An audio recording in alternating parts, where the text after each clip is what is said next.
The weeks following the Krylos retreat were a mix of celebration and hard work. Humanity had won, but victory came at a steep price. Cities that once stood tall now lay in ruins, their streets filled with rubble and debris. The air was still, thick with smoke in some areas, and the scars of battle could be seen everywhere. Yet amidst the destruction, there was a sense of hope. People rolled up their sleeves and got to work, determined to rebuild what had been lost. In New York City, Emily Dawson joined a team of volunteers clearing away the wreckage. Her hands were blistered from hours of labor, but she didn't complain. Every brick moved, every piece of debris cleared, brought her city one step closer to recovery. Robert Simmons worked alongside her, his strength and determination inspiring those around him. Together they became symbols of resilience, showing others that even in the face of devastation, progress was possible. Across the globe, similar efforts were underway. In Tokyo, engineers used advanced machinery to clear fallen buildings, while in London, architects designed new structures that incorporated lessons learned from the invasion. Humanity wasn't just rebuilding, it was improving. Earth's cities were being transformed into fortresses, equipped with cutting-edge technology to defend against future threats. At the Pentagon, General Matthew Hayes oversaw the expansion of Project Titan. The orbital satellites that had played such a crucial role in the war were upgraded, their targeting systems refined to ensure precision. Laura Bennett led the effort, working tirelessly to analyze data and develop new strategies. She knew the Krylos might return someday, and she was determined to make sure humanity would be ready. President Daniel Carter addressed the nation regularly, urging unity and cooperation. "This is not just America's victory," he said during one speech. "It belongs to all of us, to every person on this planet who stood together and fought for our survival. Let's honor that spirit by building a better, stronger world." His words resonated deeply. Nations that had once been divided now worked side by side, sharing resources and knowledge. Scientists collaborated across borders, pooling their expertise to study the remnants of Krylos technology. What they discovered was astonishing. Alien materials far stronger and lighter than anything humanity had ever created, energy sources capable of powering entire cities, and weapons systems that defied conventional physics. These breakthroughs promised to revolutionize life on Earth, but they also served as a reminder of how close humanity had come to annihilation. Colonel Ethan Blake returned to active duty, leading training exercises for pilots who would operate the next generation of experimental aircraft. These planes, based on the prototypes used during the war, were faster, more agile, and armed with advanced weaponry. Ethan took pride in mentoring younger pilots, passing on the skills and experiences he had gained during the conflict. He often spoke about the importance of teamwork and adaptability, emphasizing that humanity's greatest strength lay in its ability to work together. Lieutenant Sarah Miller found solace in her work. After the emotional toll of her mission aboard the captured Krylos vessel, she threw herself into relief efforts, helping coordinate aid for survivors. She traveled to affected regions, meeting people who had lost everything but refused to give up. Their courage inspired her, reminding her why she had risked her life in the first place. One day, while visiting a shelter in Chicago, Sarah met a young boy named Jake. He had lost his parents during the invasion and was struggling to cope. Sarah spent hours talking to him, sharing stories of bravery and resilience. By the time she left, Jake's eyes sparkled with newfound hope. Moments like these reminded Sarah that the war wasn't just about defeating an enemy, it was about protecting the future. Meanwhile, Alex Rivera continued to advocate for global cooperation. His organization, which he called Unity Tech, brought together hackers, engineers, and scientists from around the world. They worked on projects ranging from early warning systems to sustainable energy solutions, ensuring that humanity would be better prepared for whatever challenges lay ahead. Alex believed that the key to survival was collaboration, and he dedicated himself to fostering connections between nations. As months passed, signs of recovery began to emerge.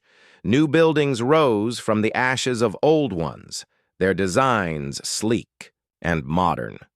Streets were repaved, parks replanted, and schools reopened. Life slowly returned to normal, or at least as normal as it could be after such a cataclysmic event. But the war had changed everyone in profound ways. For Emily, it had ignited a passion for activism.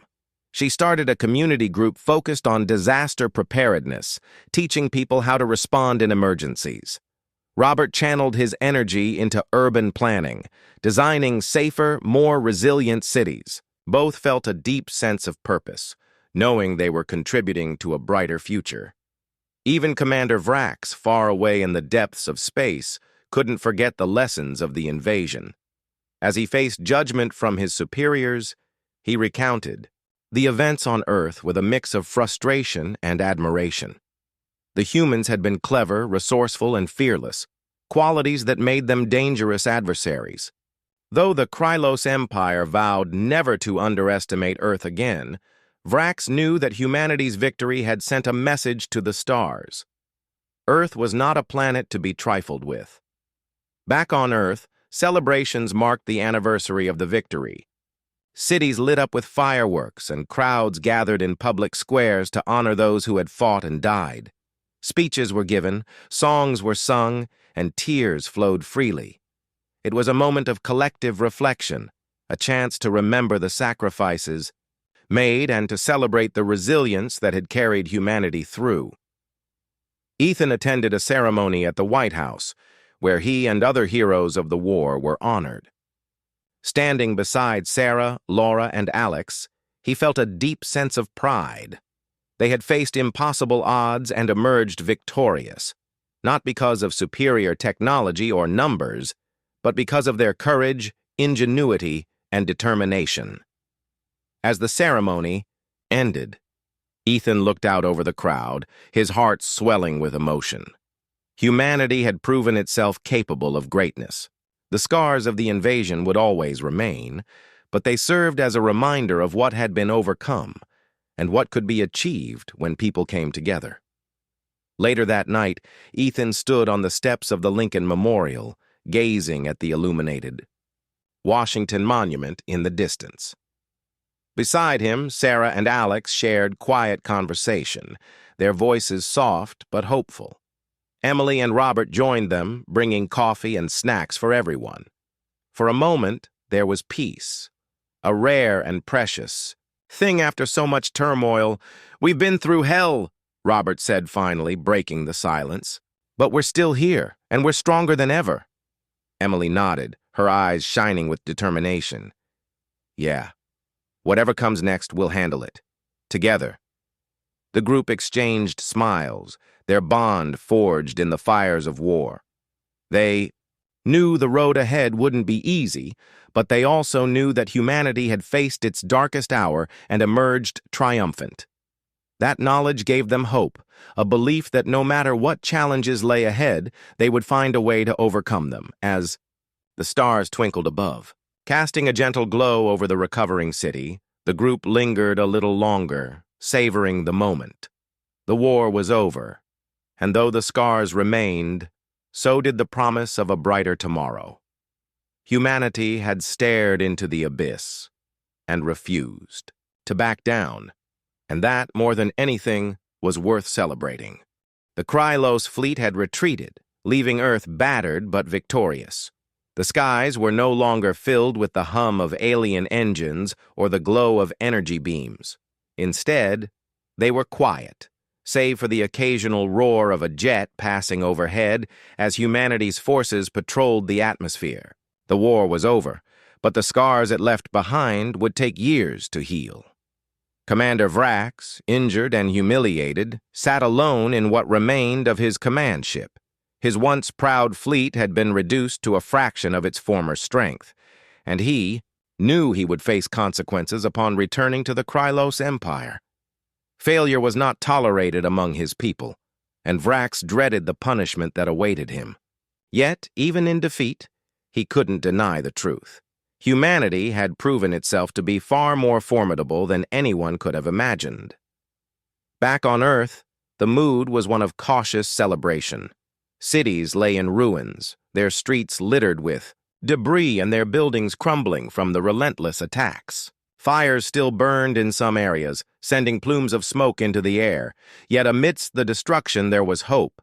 People gathered in public squares, lighting candles and singing songs to honor those who had fought and died.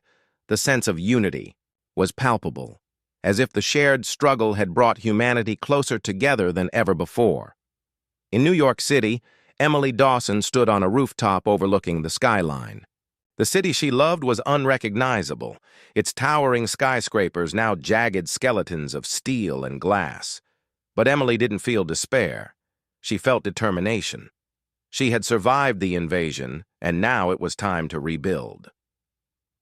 Beside her, Robert. Simmons gazed at the horizon, his expression thoughtful. "We've got a long road ahead of us," Robert said, breaking the silence. "But we'll get through it. We always do." Emily nodded, her eyes shining with resolve. "Yeah, and this, time, will make sure we're ready if something like this ever happens again." Across the globe, similar conversations were taking place. In Tokyo, survivors cleared rubble from the streets, working side by side despite language barriers and cultural differences. In London, volunteers distributed food and supplies to those in need, their efforts coordinated by local leaders who had stepped up during the crisis. Humanity was resilient, and even in the face of overwhelming loss, people found ways to support one another. At the Pentagon, General Matthew Hayes convened a meeting to assess the aftermath of the invasion. Military leaders, scientists, and government officials gathered around the table, their faces weary but determined. Dr. Laura Bennett joined the discussion via video link, her voice steady as she outlined the next steps. "We've won the battle," Laura began, "but the war has exposed vulnerabilities we can't ignore. If we want to prevent another invasion, we need to invest in our defenses and in understanding the technology we've encountered." General Hayes nodded in agreement. Project Titan was instrumental in turning the tide. We need to expand it to improve our orbital defenses, develop better weapons, and ensure our satellites are always operational.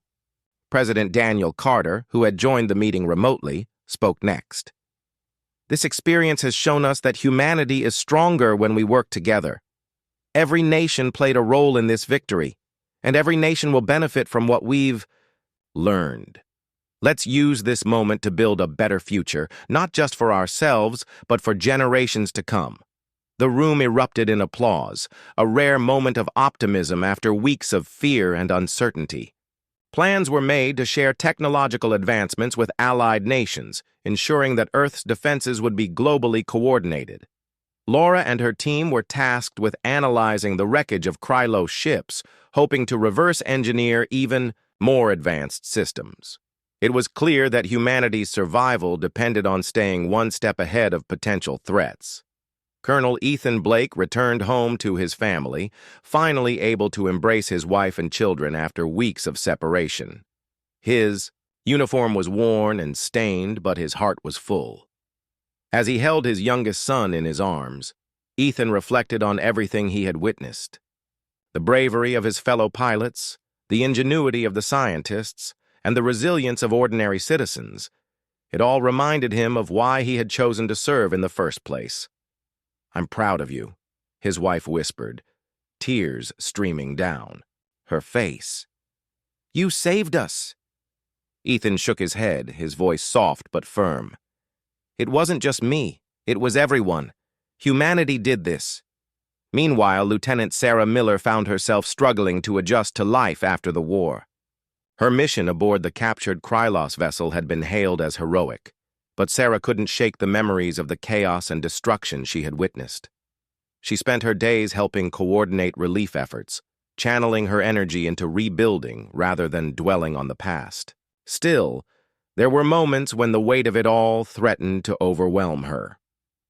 One evening, as she walked through a park littered with makeshift memorials, Sarah stopped to read the names etched onto a wall of remembrance. Each name represented someone who had lost their life during the invasion. A parent, a sibling, a friend. Sarah placed a hand on the cold stone, feeling a deep sense of gratitude for those who had sacrificed everything. "Thank you," she murmured, her voice barely audible. "We won't forget." In the world of science and technology, Alex Rivera became an unlikely celebrity. His coding skills had played a crucial role in disrupting Krylos communications and enhancing Earth's satellite targeting systems. Reporters flocked to interview him, eager to learn about the young man who had helped turn the tide of the war. But Alex remained humble, deflecting praise and emphasizing the importance of teamwork. "It wasn't just me," he told a journalist during one interview. "There were thousands of people working behind the scenes, hackers, engineers, scientists. We all did our part." Inspired by the global response to the invasion, Alex founded an organization dedicated to fostering international cooperation in technology and defense. He believed that humanity's greatest strength lay in its diversity and collaboration, and he wanted to ensure that the lessons learned from the war would never be forgotten. As the weeks turned into months, the process of rebuilding gained momentum. Construction crews worked tirelessly to repair damaged infrastructure, while architects designed new buildings that incorporated cutting-edge materials and technologies. Schools reopened, businesses resumed operations, and communities came together to celebrate milestones large and small. In space, Earth's orbital satellites continued to monitor the stars, scanning for any sign of another threat. The Krylos had promised not to return, but humanity knew better than to trust such assurances blindly. Laura and her team worked around the clock to improve the satellite's capabilities, ensuring that Earth would never again be caught off guard. The war had changed everyone in profound ways. For Emily, it had ignited a passion for activism. She began volunteering with organizations focused on disaster preparedness and community resilience, determined to help others survive whatever challenges might arise. Robert, too, found purpose in the aftermath, using his skills to train others in emergency response and urban planning. Even Commander Vrax, far away in the depths of space, couldn't forget the lessons of the invasion. As he faced judgment from his superiors, he recounted the events on Earth with a mix of awe and frustration. The humans had been clever, resourceful, and fearless, qualities that made them dangerous adversaries. Though the Krylos Empire would likely attempt another conquest someday, Vrax knew they would approach Earth with caution. Back on the blue planet, life slowly returned to normal, or at least as normal as it could be after such a cataclysmic event. The scars of the invasion would always remain, etched into the landscape and the hearts of those who had lived through it. But humanity had proven something invaluable. They could endure, adapt, and overcome even the greatest of challenges. As the sun set over a rebuilt section of New York City, Emily and Robert stood side by side, watching the horizon glow with warm hues of orange and pink. The city was still healing, but there was beauty in the process, in the way people came together to create something new from the ashes of the old. "We did it," Emily said softly, her voice filled with pride. "We really did it." Robert smiled, wrapping an arm around her shoulders. "Yeah, and we'll keep doing it, whatever comes next." And with that, they turned away from the sunset, ready to face whatever the future held. The victory over the Krylos flagship sent shockwaves through their fleet. Without their central command hub, the alien ships became disorganized and vulnerable. Some tried to flee, retreating into the depths of space, while others fought desperately to hold their ground. But humanity was no longer on the defensive. With the tide turned in their favor, Earth's forces launched a full-scale counterattack. Colonel Ethan Blake led the charge, his squadron soaring through the skies with renewed energy. The experimental jets, powered by reverse-engineered alien technology, proved to be unmatched in speed and agility. Ethan and his pilots weaved through the chaos of battle, picking off Krylos fighters one by one. Each successful strike boosted their morale, fueling their determination to see the fight through to the end. On the ground, civilians began to emerge from shelters, their faces filled with a mix of relief and cautious optimism. In New York City, Emily Dawson stepped out onto the streets for the first time since the invasion began. The scene was devastating. Entire blocks reduced to rubble, fires still smoldering in the distance. But there was also a sense of hope in the air. People gathered in small groups, sharing stories of survival and offering what little they had to help those in need. Robert Simmons joined a team of volunteers working to clear debris and search for survivors. His hands were blistered from hours of labor, but he didn't stop. Every life saved felt like a small triumph against the overwhelming destruction left behind by the Krylos. As he worked, he couldn't help but think about how close humanity had come to losing everything. The thought made him push harder, determined to rebuild what had been lost. High above the planet, Dr. Laura Bennett monitored the ongoing battle from her command center. The orbital satellites continued to rain plasma fire down on the remaining Krylos ships, forcing them into retreat or destruction. Laura adjusted targeting algorithms in real time, ensuring maximum efficiency. Her calm demeanor masked the exhaustion she felt. She hadn't slept in days, but stopping now wasn't an option, not when so much was still at stake. President Daniel Carter addressed the nation once again, his voice steady despite the fatigue etched on his face. "We have shown the Krylos and the universe that humanity will not bow to tyranny," he declared. "Our resolve is unbreakable, and our spirit cannot be crushed. Today we stand united as never before." The words resonated deeply with people around the world. From Tokyo to London, crowds gathered in public squares, cheering for the soldiers and scientists who had turned the tide of the war. Flags were raised, songs were sung, and tears flowed freely. For the first time in days, laughter could be heard amidst the ruins. But the war wasn't over yet.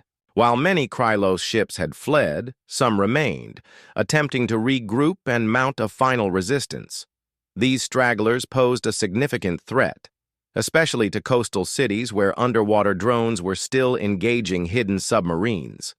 Beneath the waves, massive explosions rocked the ocean floor as Earth's drones closed in on their targets. The Krylos subs, though advanced, were no match for the relentless assault. Lieutenant Sarah Miller and her infiltration team returned to base as heroes. Their daring mission aboard the captured Krylos vessel had been instrumental in disabling the flagship's power core. Sarah stood quietly as reporters clamored for interviews, deflecting praise and insisting that the victory belonged to everyone involved. She knew the true heroes were the countless men and women who had risked, and in some cases lost, their lives during the invasion. In space, unmanned fighter drones piloted by artificial intelligence swarmed the remaining Krylos cruisers. Designed for zero-gravity combat, these drones moved with precision, exploiting weaknesses in the enemy's defenses. Explosions lit up the sky as more Krylos ships fell, their crews unable to adapt to the relentless onslaught. Commander Vrax, stranded aboard a damaged cruiser, watched in silent fury as his empire unraveled before his eyes. Ethan and his squadron targeted key vessels within the Krylos fleet, focusing on supply ships and carriers. By cutting off their resources, they hoped to force the invaders into surrender. The Krylos fighters put up fierce resistance, but without centralized leadership, their efforts lacked cohesion. One by one, their ships were destroyed or driven away, leaving Earth's defenders firmly in control. Back on the ground, ordinary citizens played a crucial role in the war effort. Hackers around the globe joined forces to disrupt Krylos communications, jamming signals and creating false data streams that confused the remaining enemy forces. Among them was Alex Rivera, a young programmer whose code allowed Earth's satellites to predict and intercept incoming attacks. Working tirelessly from his basement apartment, Alex communicated directly with Laura's team, providing critical updates that helped refine the satellite targeting systems. As the battle raged on, humanity's ingenuity shone brighter than ever. Engineers deployed massive carriers hidden beneath the sea, launching thousands of troops equipped with advanced mecha suits. These suits, powered by fusion reactors, gave soldiers unmatched strength and speed, enabling them to board and sabotage enemy vessels. Inside the Krylos ships, these armored warriors fought fiercely, overwhelming their opponents with superior tactics and firepower.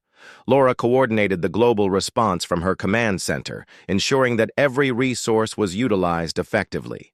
Her calm leadership inspired confidence in everyone around her. When news arrived that Sarah's EMP strike had successfully disabled the flagship's core, Laura allowed herself a brief moment of satisfaction. Humanity had pulled off the impossible, not just once, but repeatedly. Commander Vrax, however, refused to admit defeat. Despite the crippling losses his fleet had suffered, he ordered a desperate counterattack. A group of Krylos cruisers descended toward Earth, targeting major cities in a last-ditch effort to break humanity's spirit. General Hayes immediately mobilized all available forces to intercept them. Fighter jets, drones, and mecha units converged on the descending ships, determined to stop them before they reached their objectives. Ethan led the aerial assault, his jet weaving through enemy fire as he guided his squadron toward the lead cruiser. The ship loomed large in the sky, its weapons blazing as it attempted to fend off the attackers. Ethan locked onto its engines and fired a missile, scoring a direct hit. Flames erupted from the cruiser's hull, sending it spiraling toward the atmosphere. Cheers erupted among the pilots as the massive vessel broke apart mid-air. On the ground, Emily and Robert joined the crowds watching the spectacle unfold. The sight of the burning cruiser falling from the sky filled them with awe and relief. For the first time in days, they allowed themselves to believe that the nightmare might finally be ending. By nightfall, the Krylos fleet was in tatters. Only a handful of ships remained operational, and even those were severely damaged. Commander Vrax, gravely injured but alive, transmitted a message of surrender. "To the inhabitants of Earth," he said, his voice strained but formal, "you have proven yourselves worthy adversaries. We shall withdraw and leave your planet in peace. Do not mistake this for weakness. We will remember this day." President Carter accepted the terms of surrender on behalf of humanity, though he made it clear that any future aggression would be met with swift retaliation. The surviving Krylos ships limped away from Earth, disappearing into the void of space. Silence fell across the battlefield as both sides took stock of the devastation. In the aftermath, the world began the long process of healing. Cities lay in ruins, and millions had lost their homes, or worse, their lives. Yet amidst the sorrow, there was a profound sense of unity. People came together to rebuild, driven by the knowledge that they had faced the greatest threat in human history and emerged victorious. Ethan returned home to his family, forever changed by the events he had witnessed. Laura continued her work, pushing the boundaries of science to ensure Earth would never again be caught unprepared. And Alex, hailed as a hero, used his newfound fame to advocate for global cooperation, urging nations to unite in the face of future challenges. Though scarred by the invasion, Earth emerged stronger than ever.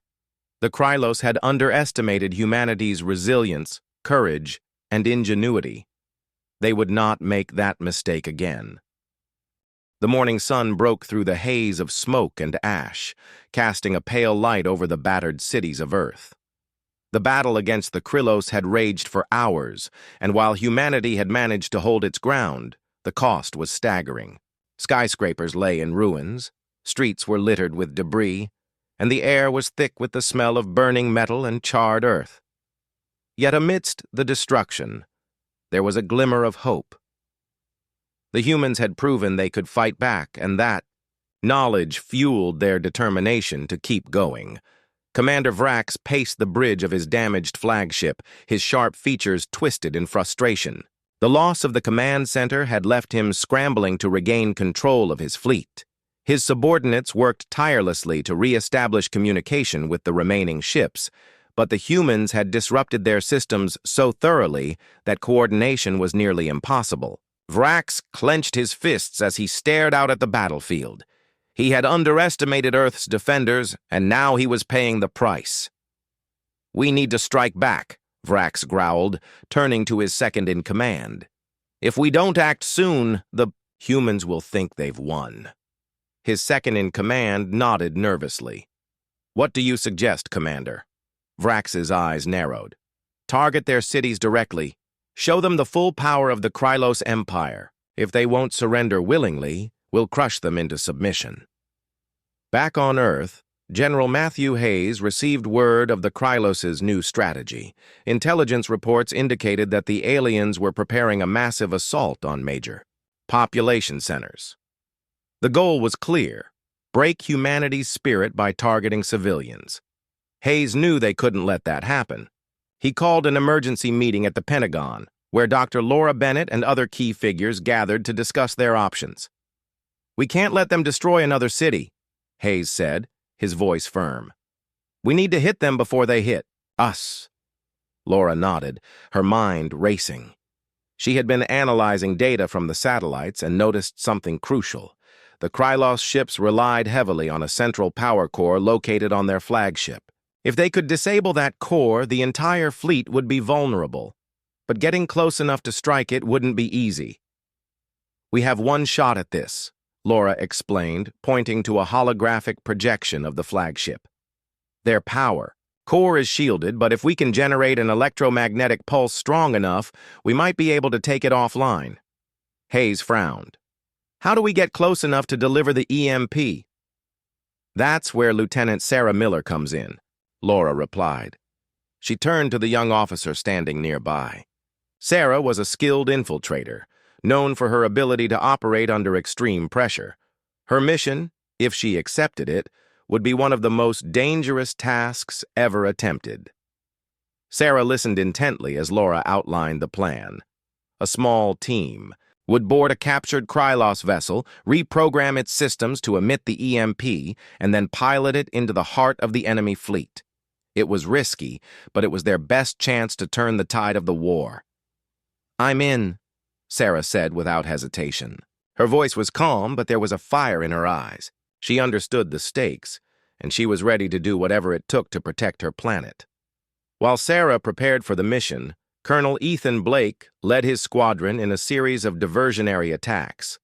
Their goal was to draw the Krylos' attention away from the flagship, giving Sarah's team the time they needed to complete their objective.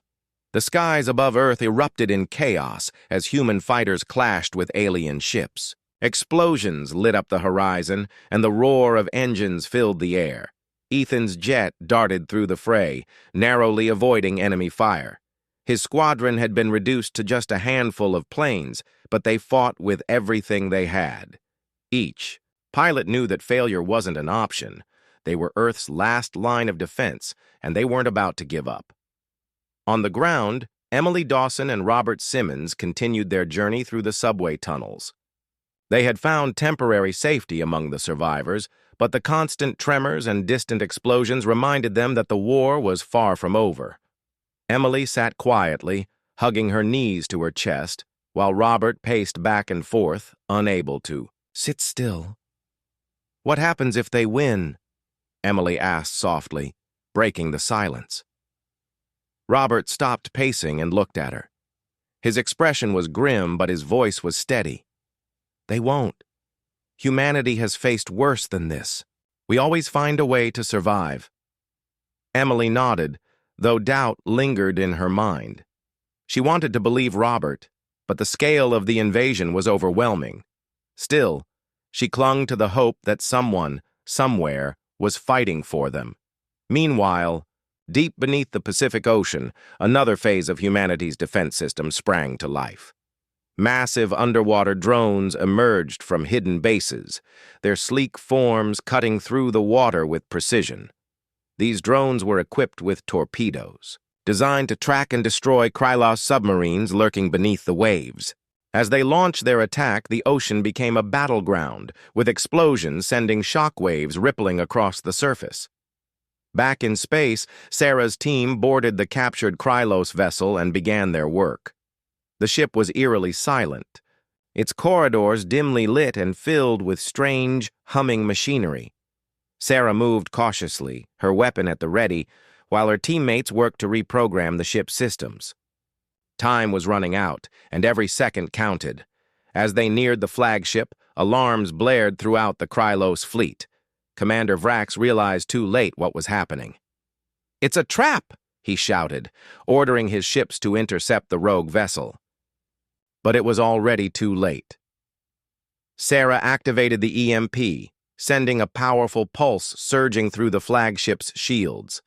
The lights flickered, and the hum of the ship's engines died instantly. Chaos erupted as the flagship drifted helplessly, its defenses completely disabled. The rest of the fleet faltered, their systems disrupted by the sudden loss of central control. In the skies above Earth, Ethan and his squadron seized the opportunity.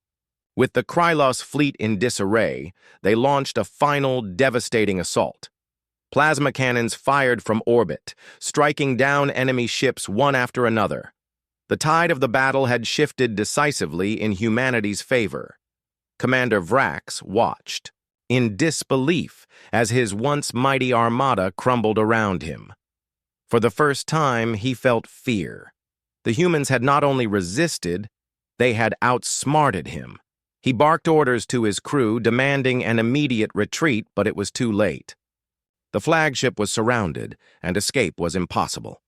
As the flagship exploded in a brilliant burst of light, cheers erupted across Earth.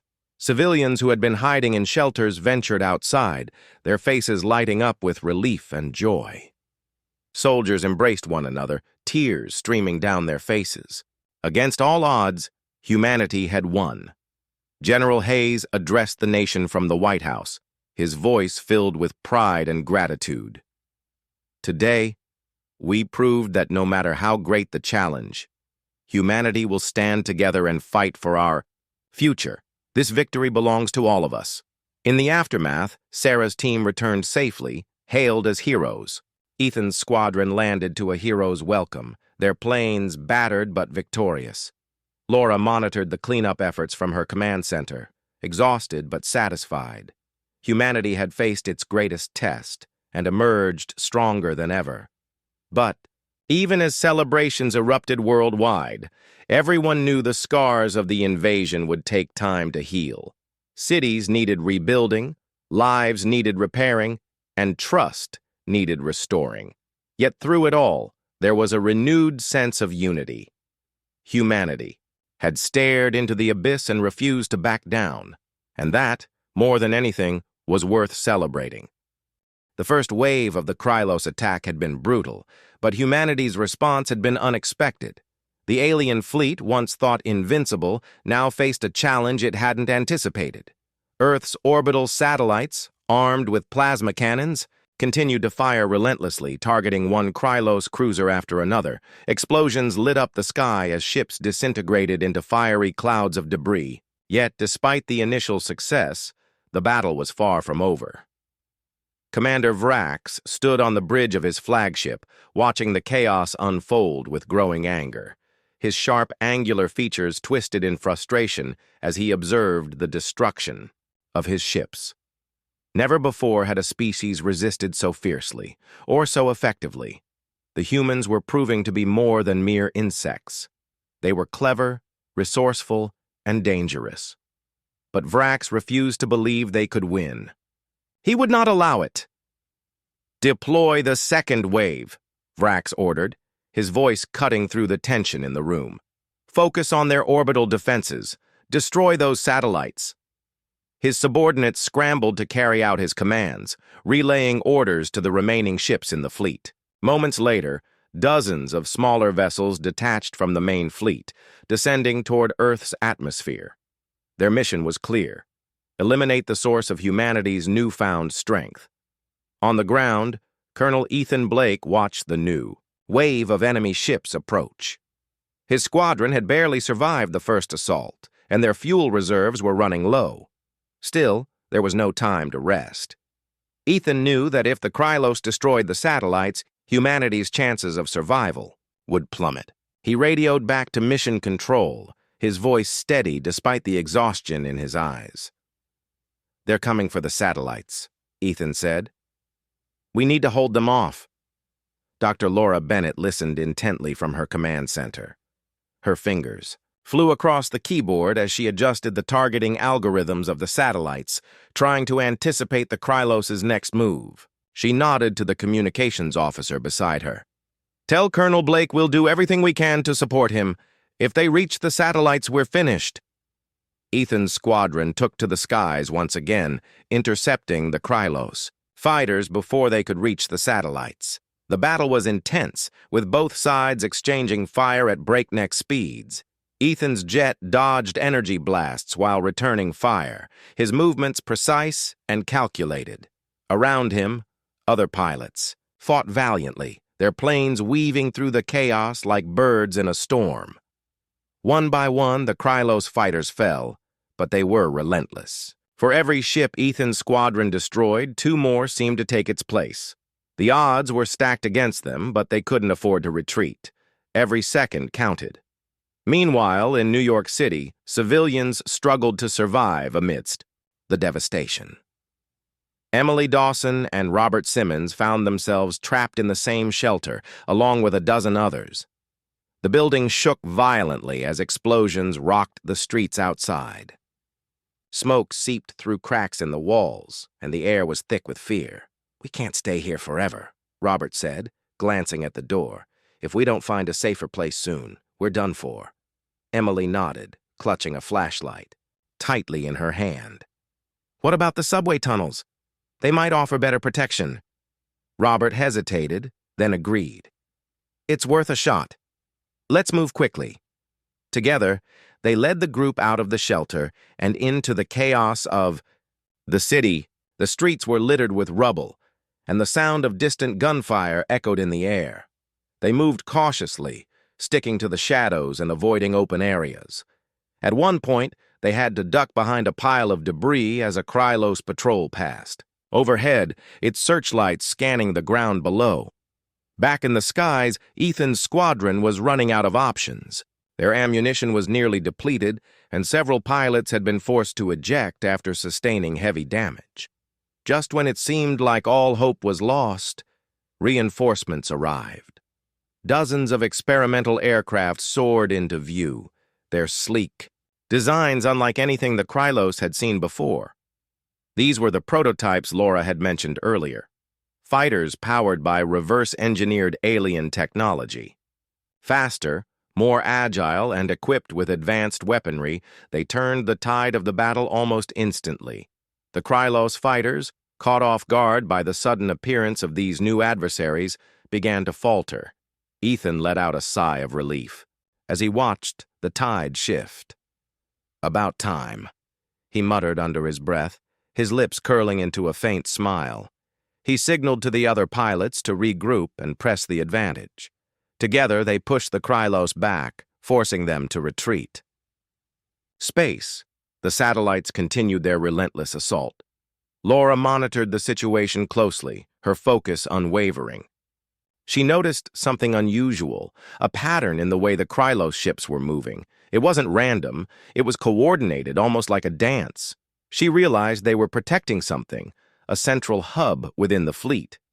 "That must be their command center," Laura said aloud, pointing to the screen. "If we can take it out, we might cripple their entire operation." She relayed the information to Ethan, who immediately understood the importance of the target. "Copy that," he replied. "We'll do whatever it takes." With the satellites providing covering fire, Ethan's squadron launched a daring assault on the Krylos command center. The enemy ships tried to intercept them, but the human fighters were too fast. Using the agility of their prototype jets, Ethan and his team slipped past the defenses and unleashed a barrage of missiles at the command center. The explosion was massive, sending shockwaves through the fleet. Several nearby ships were caught in the blast, their hulls rupturing as they spiraled out of control. On the ground, people paused to watch the spectacle, their hearts lifting at the sight of the enemy's vulnerability. Commander Vrax felt the impact of the attack deep in his core.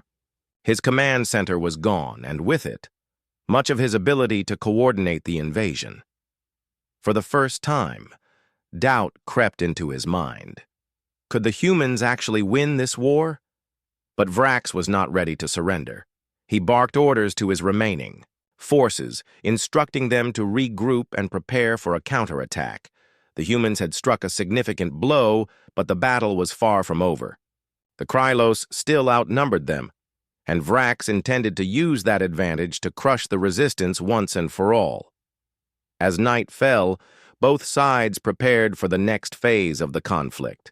Humanity had proven itself capable of fighting back, but the cost of victory was mounting. Cities lay in ruins, and countless lives had been lost. Emily and Robert finally reached the subway tunnels where they joined hundreds of other survivors seeking refuge. The air was damp and cold, but it offered a sense of safety, at least for now. Ethan returned to base, his body aching from hours of combat. He sat alone in the cockpit of his jet, staring at the stars above. Despite the exhaustion weighing him down, he felt a flicker of hope. Humanity had faced impossible odds before, and somehow managed to prevail. This time would be different. Laura remained at her station, analyzing data and planning the next move. She knew the fight was far from over, but she also knew that humanity had something the Krylos lacked: resilience. No matter how dire the situation became, people always found a way to keep going. For now, the battle hung in the balance. Both sides had suffered losses, but neither was willing to give up. The Krylos Empire had underestimated humanity, and that mistake might prove fatal. As the sun rose on a new day, the stage was set for the next chapter in this epic struggle. The sun hung low in the sky over New York City, casting long shadows across the bustling streets. People moved about their day, unaware that something extraordinary was about to happen. Cars honked, pedestrians crossed busy intersections, and the faint hum of life filled the air. But then everything changed. A deep rumble echoed through the city, growing louder with each passing second. The ground trembled slightly, causing people to stop and look up. At first they saw nothing unusual, just the familiar blue expanse of the sky. Then, like a scene from an old science fiction movie, massive shapes began to appear. Enormous ships descended from above, blotting out the sunlight as they hovered silently over the skyline. These weren't planes or satellites. These were alien vessels, sleek and metallic, bristling with weapons and glowing with strange lights. Panic spread quickly. Cell phones buzzed with alerts, and social media erupted with videos and photos of the ships. The news channels scrambled to cover the event, but no one had answers. Within minutes, similar reports poured in from cities all over the world. Tokyo, London, Sydney, Johannesburg, all of them were under the shadow of these colossal machines. It wasn't just New York. This was global. From one of the largest ships hovering above Manhattan, a voice boomed. It wasn't human. It was cold, mechanical, and carried an edge of authority. "Attention, inhabitants of Earth," it said. "We are the Krylos Empire. Your planet has been selected for integration into our dominion. Resistance is futile. Surrender now, or face annihilation." The message repeated itself in multiple languages, ensuring everyone understood. Some people froze in fear, while others ran for shelter. Parents grabbed their children and drivers abandoned their cars in the middle of the road. For a moment, chaos reigned supreme. Yet amid the confusion, there were also whispers of defiance. Humanity had faced threats before, and though this One seemed insurmountable. Many refused to believe it was the end. At the Pentagon, General Matthew Hayes stood at the head of a crowded conference room. Maps, screens, and holographic projections covered every available surface. Military leaders, scientists, and government officials sat around the table, their faces grim. They had known an invasion was theoretically possible, but no one had expected it to happen so suddenly, or on such a scale. "This isn't just an attack," said Dr. Laura Bennett, a physicist who had spent years working on advanced defense systems.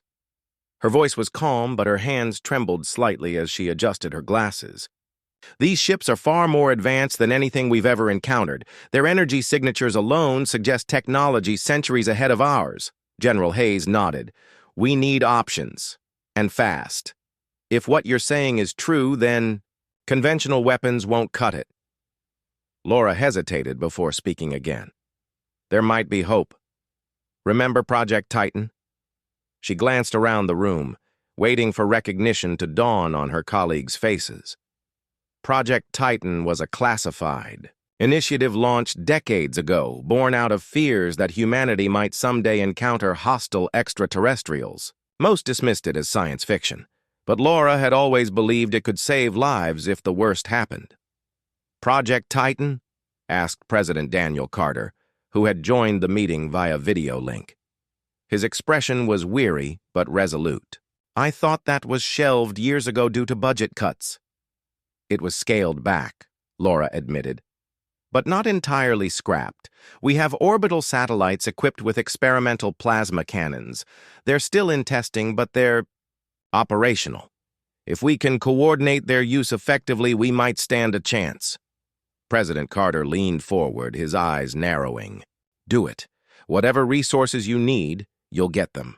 I want those satellites online immediately." As orders were issued and plans set into motion, the reality of the situation weighed heavily on everyone involved. Outside the secure walls of the Pentagon, ordinary citizens grappled with their own fears. In New York, a young woman named Emily Dawson clutched her phone tightly, trying to call her family in Chicago. The lines were jammed, and frustration welled up inside her.